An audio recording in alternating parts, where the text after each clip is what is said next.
Alright, there are many gimbals for smartphone in the market. Today, I'm going to share with you my experience and how to use the Zhiyun Smooth Q2. This is a pocket-sized gimbal for smartphone with a battery life of 16 hours and weighs 380 grams. Let's have a sneak peek of something I've shot with it during my travel in Taiwan.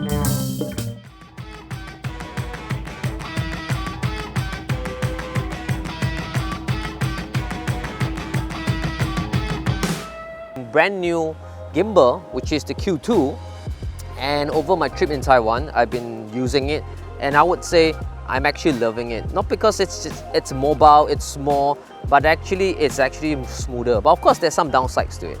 So let's just go into some details of it. For some of the gimbal, you actually have to buy counterweights because you put on the extra accessories like your lens and like this one, the anamorphic lens. So what amazed me is that this Zhiyun Q2 actually counterweights pretty well, although if you put on an anamorphic lens. So you need to push this out and then try to balance it, okay?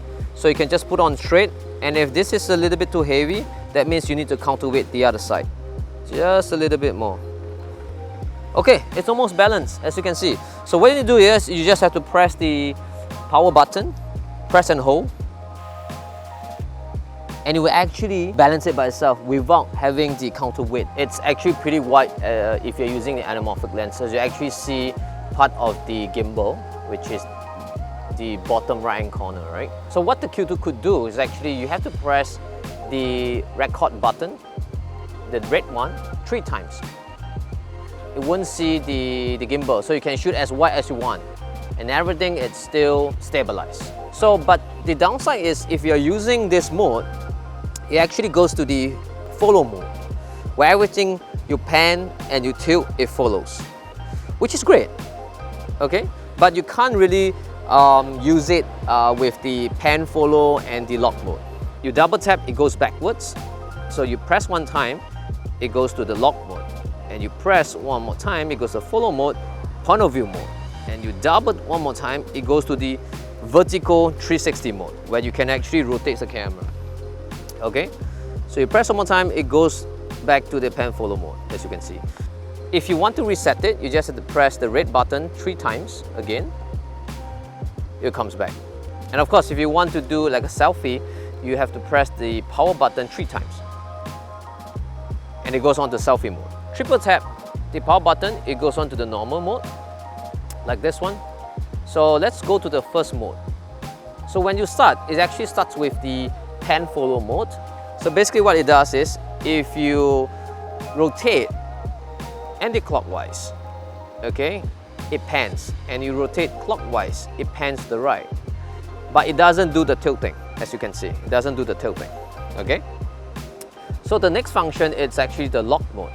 If you're just doing like, tracking in shot, dolling right, dolling left, and that's pretty good. It's very stabilized because it doesn't pan and tilt at all. The follow mode is great. Follow mode, so it follows you, whatever you pan and tilt, it actually follows, okay?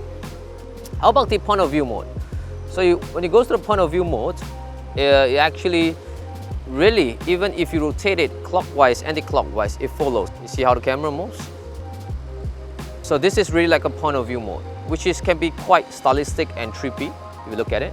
The 360 mode, this button here, once you go right, you push it to right, it rotates, and it gives you this 360 stylistic shot.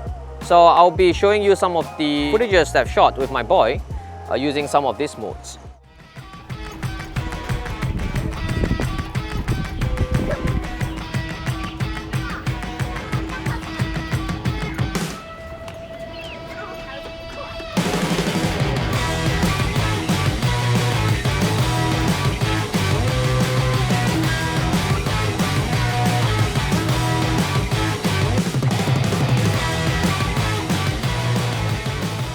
It's extremely versatile, useful when you're traveling, because you can just, film some cinematic shots without having shaky camera shots. And with this, you can do like a panning, tilting, tracking, dolling. If you are not on a budget, you should get it.